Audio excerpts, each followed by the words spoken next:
Ieu carita anu keur PDKT jeung urang, tapi aka ulin jeung babaturan urang layaknya pasangan kekasih tepikeun ka makan di suatu tempat sambil suap-suapan sia Lur.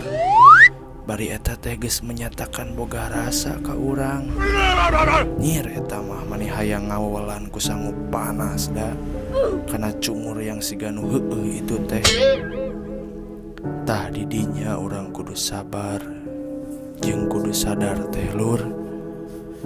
Nyaeta waktu anu bakal ngajelaskeun secara HD bahwa ketulusan seseorang, niat baik dan tujuan-tujuannya, jika sejatinya memang baik, maka seiring waktu berjalan akan terlihat semakin terang.